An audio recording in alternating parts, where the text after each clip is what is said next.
ma'azib, alat-alat musik, dan menganggapnya halal. Dari Abu Malik. Alat musik menganggapnya, alat musik dianggap, berarti kalau Rasul berkata alat musik dianggap halal, berarti dia apa? Hukum alat musik apa? Hah? Hukum alat musik apa? Halal atau haram?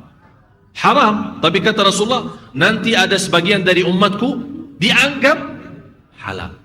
Dan Rasulullah subhanallah menggambarkan peristiwa yang terjadi. Peristiwa yang terjadi.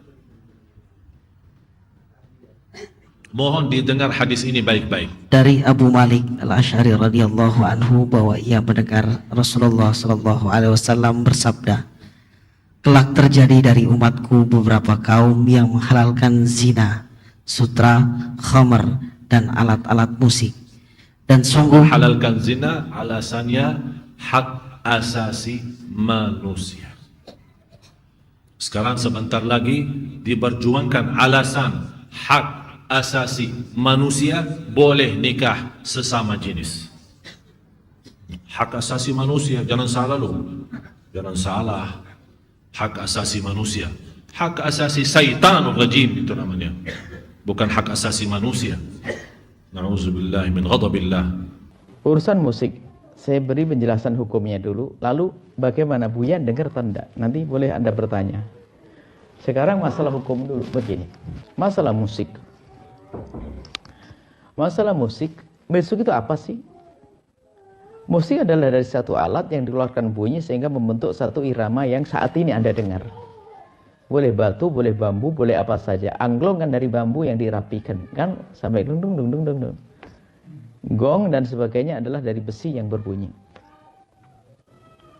Kemudian tidak ada dalil dari hadis Nabi yang sah yang menentukan tentang alat musik kecuali satu hadis. Sayyidi ala ummati yuhilluna al-khirra wal khamra wal ma'azif. Akan datang pada umatku mereka itu menghalalkan al-hir, perzinaan, wal khamra, dan minuman keras, wal ma'azif, dan alat-alat yang melalaikan. Para ulama membaca hadis tidak membaca begitu saja, mikir. Coba, kalau zina haram atau tidak? Jelas, maka yang mengharamkan zina dosa besar, keluar dari iman. Yang menghalalkan zina, jelas. Jadi dalil pengharaman zina dari Al-Quran jelas. Wala taqrabu zina dan seterusnya. Khamr, innamal khamru maisir, jelas dalam Al-Quran. Cuman ma'azif yang belakang ini tidak pernah ada larangan sebelumnya.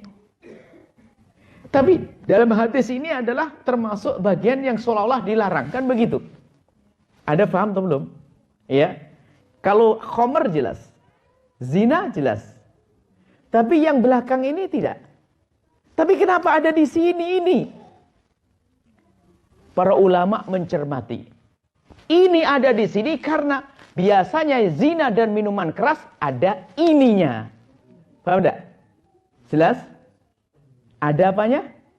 Ada musik yang ini. Maka yang jelas diharamkan adalah musik yang menjadi ciri khas pezina dan pemabuk. Ini kalau sudah menjadi ciri khasnya, model lagunya, iramanya, setiap dikumandangkan langsung teringat mabuknya. Ini kan ulama membahas begitu. Sehingga yang da'bul fusak, model musik yang menjadi kebiasaan orang fasik.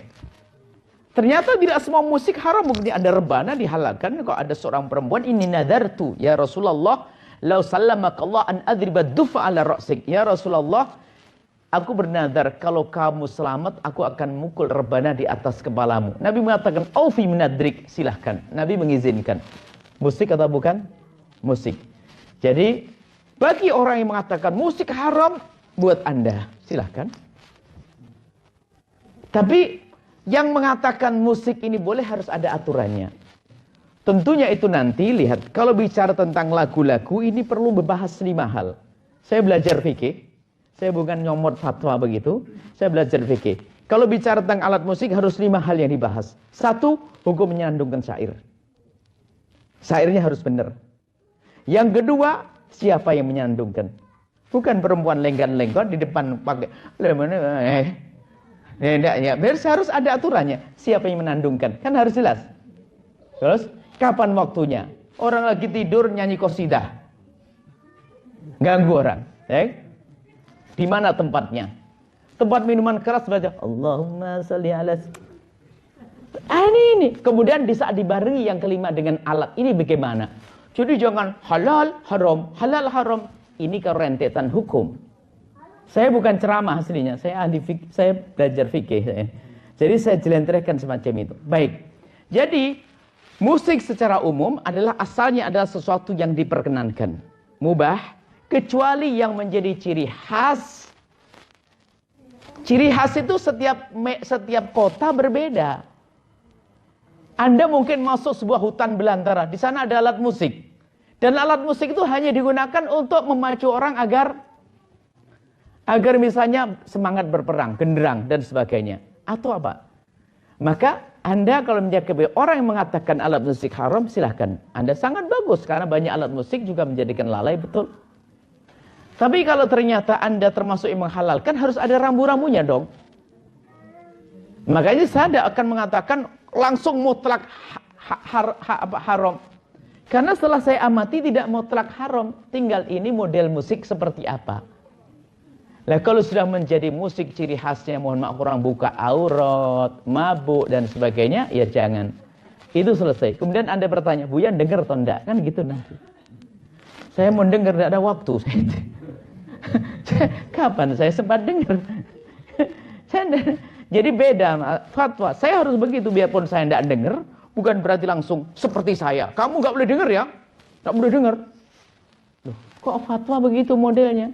Saya nggak sempat dengar. Mau nulis saja saya nggak bisa. Oh saya pengen langsung kalau masuk kamar istirahat dan sebagainya misalnya. Nah ini seperti itu. Jadi Anda jangan terlalu keras. Apalagi orang awam. Langsung jangan. Cuman jelaslah kalau memang ada goyang pinggulnya, buka aurat, ya jangan dong. Enggak bolehlah begitu. Pahanya kelihatan, dadanya kelihatan. Ya ini kan menjadi masalah. Jadi kita perlu ya. Kalau ternyata Anda di antara yang hadir termasuk golongan yang mengatakan, silahkan diskusi ilmiah. Tapi Anda sebagai yang bertanya harus lembut. Yang mengatakan haram, alhamdulillah mereka lebih mudah jauh selesai. Tapi jangan haram hanya di mimbar saja. Ternyata dia diam-diam mendengar. Itu adalah masa musibah besar. Lebih baik Anda termasuk ya yang itu yang adil, itu adalah adil. Kalau jelas itu menjadi ciri khas yang pemabuk, Anda tidak boleh. Anda tidak diperkenankan. Nah itu nanti setiap daerah berbeda-beda. Uruf, kebiasaan di sebuah tempat, musik itu digunakan untuk apa sih? Baik, itu saja insya Allah ya.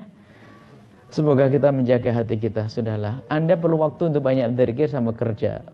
Daripada sekarang saya arahkan. Daripada Anda dengar lagu yang enggak, alangkah indahnya kalau Anda sudah hijrah sekarang. Allahumma sholli ala sayyidina Muhammad sholawatan. Enak enggak kira-kira? Suara yang merdu. Ada Habib Syekh, ada ini. Ada suara munsyid Arab yang Masya Allah indah. Kan bisa kita hijrah begitu. Ya? Nah, yang enggak boleh adalah hal-hal semacam ini, fatwa halal begini, fatwa boleh langsung kamu harus dengar. Loh, kok jadi harus dengar itu gimana sih? Harus dengar? Ya enggak dong. Kalau petunjuk ya sebaiknya enggak usah dengar karena ngabisin waktu, bukan zikir kan?